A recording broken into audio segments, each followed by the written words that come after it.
Olá, tudo bem? Está começando mais uma edição do Agora Agro e você vai ver no programa de hoje. China bate novo recorde de importação de grãos. Preço da soja no mercado físico brasileiro fechou a semana firme. Região do Mato Piba pode chegar a 9 milhões de hectares cultivados até 2030. Guido Juliano Martins de Araújo vai fazer um balanço da situação das queimadas nas principais regiões do Brasil. E mais um país abriu seu mercado para a carne suína do Brasil. Pandemia de Covid-19 impactou fortemente nos empregos no país. Mercado brasileiro de soja tem apresentado distorção nos preços. Tereza Cristina criticou casos de coronavírus detectados em frigoríficos brasileiros. O Agora Agro já está no ar.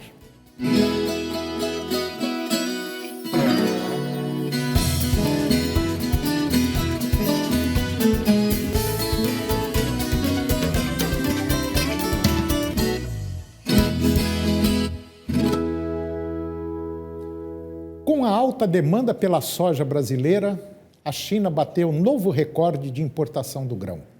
Segundo o recente levantamento realizado pela agência Reuters, o país asiático importou durante o mês de junho 10 milhões e 500 mil toneladas do produto. Segundo a agência de notícias, a parcela de soja brasileira importada no mês representou 94% de toda a importação do grão em junho, número que, quando comparado ao mesmo mês do ano anterior, contabilizou um crescimento de 91%. Já em relação a maio deste ano, o crescimento foi de 19%, mantendo a ascensão. Ainda segundo o levantamento, o movimento está ligado à recuperação do setor suinícola chinês, anteriormente acometido pela peste suína africana. Segundo apurou uma pesquisa diária do CPEA, que é o Centro de Estudos Avançados em Economia Aplicada da USP, os preços da soja no mercado físico brasileiro fecharam agora no último dia 27, com preços médios da soja nos portos do Brasil, isso sobre rodas, para exportação caindo 0,2% lá nos portos, para R$ 117,28 uma saca, contra R$ 116 saca de um dia anterior. E com isso, o ganho acumulado nos portos neste mês ficou em 1,7%. A consultoria ARC Mercosul divulgou agora sua projeção para a soja 2021, prevendo uma área de 38,4 milhões de hectares, o que representa um aumento de 3,8%. E esse aumento de área, baseado nos incentivos de preços futuros que continuam sendo adicionados para a soja brasileira.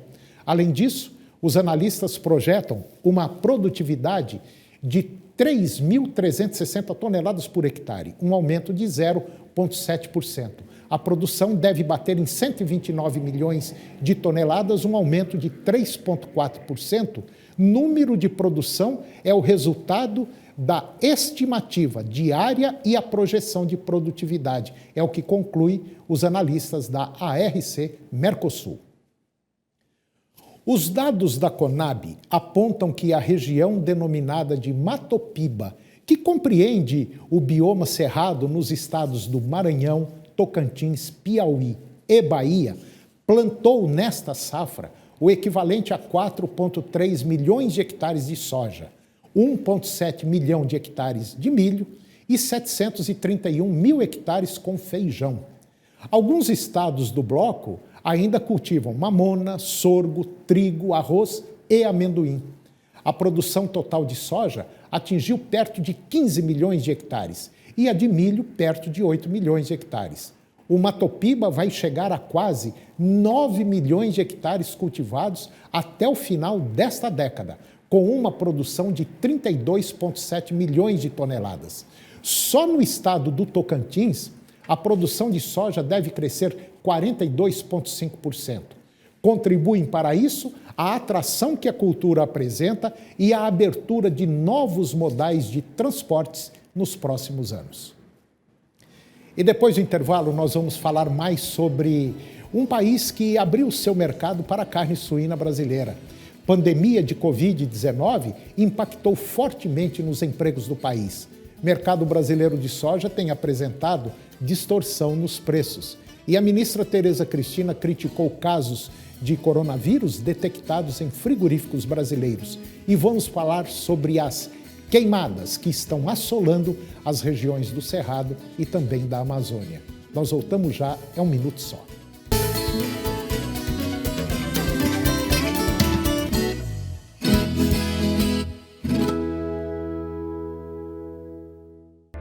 No portal Pai Eterno, você tem acesso ao conteúdo oficial do Santuário Basílica de Trindade. Confira notícias sobre a devoção ao Divino Pai Eterno, acenda uma vela da fé e muito mais. Acesse paieterno.com e faça parte desta família de amor.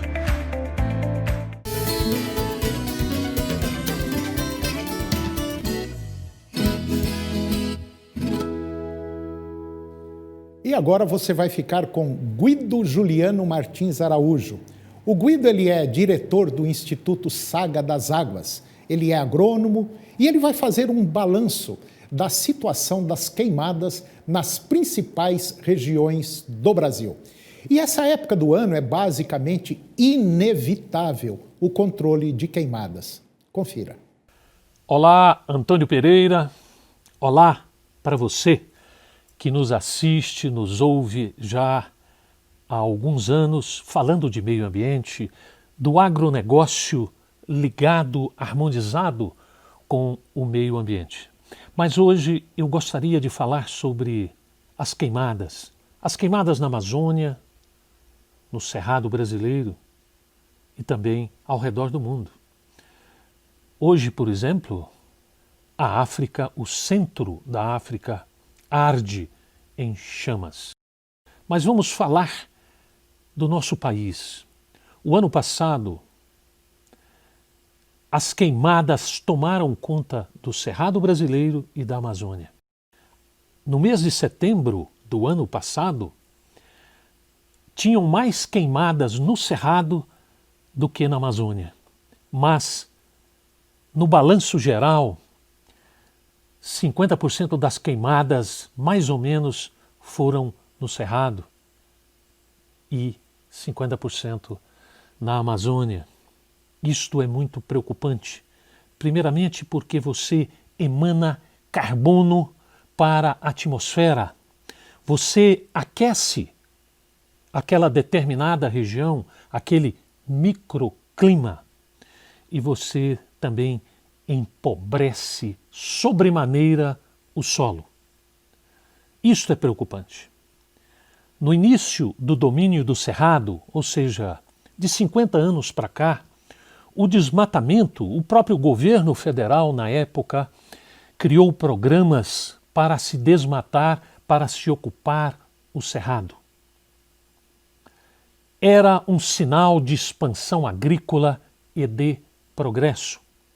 Mas hoje, com o avanço das pesquisas, nós estamos assistindo uma degradação do território brasileiro nas regiões onde existe o Cerrado e onde existe a floresta amazônica, que está sendo tão maltratada para se colocar gado. Na Amazônia, gado.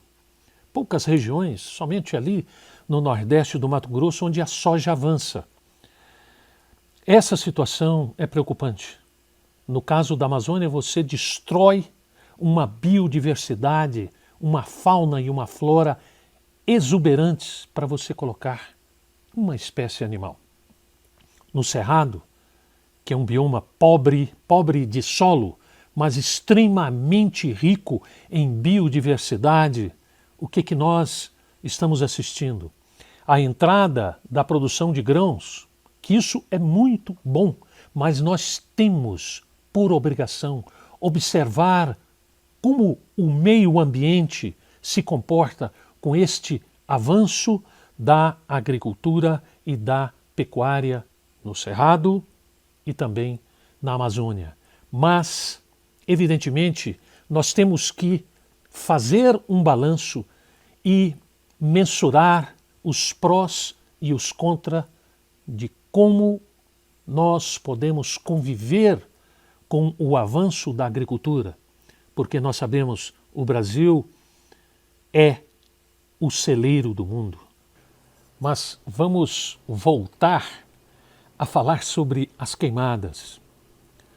Poucos anos atrás, uma grande reserva de cerrado no estado de Goiás, a Chapada dos Veadeiros, ela foi metade arrasada por uma queimada contínua. Foram 65 mil campos de futebol. Daí você imagina o que se perdeu em biodiversidade. Um incêndio criminoso, por conta, evidentemente, de fazendeiros que foram desalojados para que a reserva ambiental da Chapada dos Veadeiros se expandisse. Estas queimadas têm um custo muito elevado para o meio ambiente e nós precisamos observar. Quando a gente diz a queimada sobre a emanação de gases, sobre o aquecimento daquele microclima, a morte do solo é evidente. Bactérias importantíssimas para a produção de matéria mineral, ou seja, a transformação da matéria orgânica em matéria mineral. Há necessidade do trabalho das bactérias e as micorrizas, os fungos que trabalham em parceria com todas as raízes do cerrado e também aquelas culturas que estão sendo implantadas no cerrado, como a soja, como o milho, o algodão, o arroz. Parte destes micro-organismos é banida do lugar e a terra empobrece sobremaneira.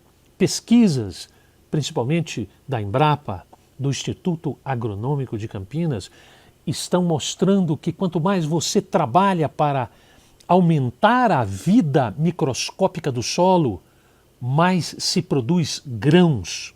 Isso é uma coisa extremamente importante e nós necessitamos de matéria orgânica. Como é que nós vamos queimar matéria orgânica, sendo que nós precisamos de cada vez mais um colchão desta matéria orgânica sobre o solo e também no perfil do solo, sob a forma de raízes. Isto é muito importante. Então, falar sobre as queimadas, nós temos que observar todo esse aspecto, todo o que acontece quando você começa a incinerar a matéria orgânica e comprometer a vida no solo e as vidas que dependem de toda aquela vegetação que ela é simplesmente suprimida, ela desaparece.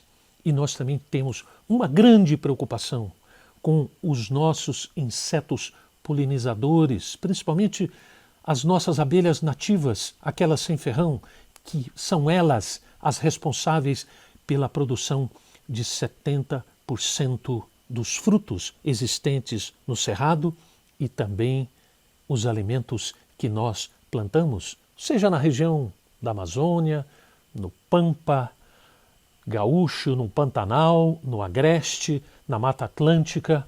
Nós precisamos, evidentemente, olhar a preservação destes organismos. Abelhas, pássaros, répteis, mamíferos, que com as queimadas eles desaparecem. E depois do intervalo, você vai ver que mais um país abriu seu mercado para a carne suína brasileira. Pandemia de Covid-19 impactou fortemente nos empregos do país. O mercado brasileiro de soja tem apresentado distorção nos preços. E a ministra Tereza Cristina criticou casos de coronavírus detectados em frigoríficos brasileiros. Nós voltamos já, é um minuto só.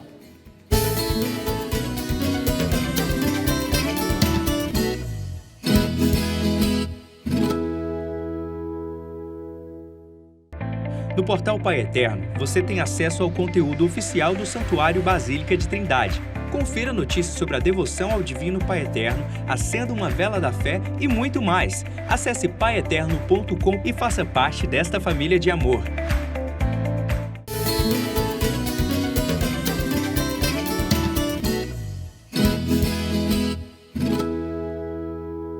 Mianmar abriu seu mercado para a carne suína do Brasil. Pelo menos é o que informou o Ministério da Agricultura. Segundo a Associação Brasileira de Proteína Animal, a BPA, já conta inclusive com certificado sanitário internacional que foi publicado no sistema da pasta. Pelo menos é o que mostra a entidade. O país Mianmar, com 53 milhões de habitantes, é um mercado em expansão no continente asiático, com uma população jovem e forte crescimento econômico por volta aí de 7% ao ano, agora na última década. O consumo per capita médio do país é de 17,5 kg por ano de carne suína. E de acordo com a presidência da ABPA, Mianmar é uma das nações da Ásia que tem sofrido com perdas geradas pela peste suína africana, com impacto direto na oferta local de proteína animal. E dentro desse contexto, o Brasil, que já é parceiro do país asiático para abastecimento de carne de frango, agora consolida a sua posição também no setor de suínos. A confiança das autoridades de Mianmar é mais uma chancela à qualidade dos produtos brasileiros. O Ministério da Economia do Brasil divulgou agora os dados referentes ao Cadastro Geral de Empregados e Desempregados, o CAGED, referente ao mês de junho. A pandemia de Covid-19 impactou fortemente nos empregos do país. O Brasil perdeu 1.198.363 postos de trabalho com carteira assinada no primeiro semestre do ano. É o pior resultado para o período desde 2010. No mesmo período do ano passado, foram criadas 408.500 vagas. Em junho, foram fechadas 10.984 vagas. O resultado é negativo, mas melhor do que nos meses anteriores. Em maio, o Brasil perdeu 350 mil postos de trabalho. Em abril, perdeu 918 mil. E em março, quando começou a pandemia, foram fechados 259 mil postos. Comércio e serviços são os mais afetados. O melhor desempenho é observado no setor da agricultura, pecuária, produção florestal, pesca e aquicultura. Foram contratados 36.836 trabalhadores. O setor demandou mais vagas na região centro-oeste, em meio a uma safra recorde de grãos e com bom desempenho na economia. Sem oferta e com a postura retraída dos produtores, o mercado brasileiro de soja tem apresentado distorção nos preços e escassos negócios nas principais praças do país. As cotações são praticamente nominais e a movimentação se resume a operações nominais. Na Bolsa de Mercadorias de Chicago, por exemplo, a semana passada ela foi positiva. Os contratos com vencimento em novembro reagiram e se situam na casa de $9 por bushel, ou $330 por tonelada, ou ainda $19 por saca. Apesar do bom desenvolvimento das lavouras americanas, o mercado ele foi impulsionado pela boa demanda pela soja americana. O Departamento de Agricultura dos Estados Unidos, o USDA, ele vem anunciando quase que diariamente vendas por parte dos exportadores privados para o mercado chinês. Desde o último dia 13, foram confirmadas operações envolvendo 1.800.000 toneladas para a China e 868.000 toneladas com destinos não revelados. A ministra da Agricultura, Tereza Cristina, ela criticou a reverberação muitas vezes maior do que o fato em relação aos casos de coronavírus detectados em frigoríficos brasileiros. Essa reverberação, muitas vezes, ela é maior do que o fato. Essa é uma linha é uma preocupação muito grande, porque quando você distorce a informação e ela chega lá fora, nós temos tido problemas com isso. Segundo a ministra, o avanço da Covid-19 para o interior do país acaba acessando municípios com o agronegócio forte, além de plantas e frigoríficos. Mas este setor tem sido pouco afetado e, de maneira geral, além disso, o Ministério da Agricultura fez protocolos com entidades públicas e privadas e infectologistas para prevenir a disseminação da doença nos frigoríficos. Segundo a ministra, existem poucos casos detectados em relação ao número de funcionários nos frigoríficos. Nos Estados Unidos, o nível de abate de animais chegou a cair 40% por causa do fechamento das plantas frigoríficas em razão da Covid-19. Aqui no Brasil, nada disso aconteceu. É bom lembrar disso. E o programa de hoje chegou ao fim. E eu termino com a seguinte frase: um dia antes de algo ser um enorme progresso, ele não passa de uma ideia maluca. Um grande abraço, muito obrigado pela sua companhia, que Deus nos abençoe e até o próximo programa.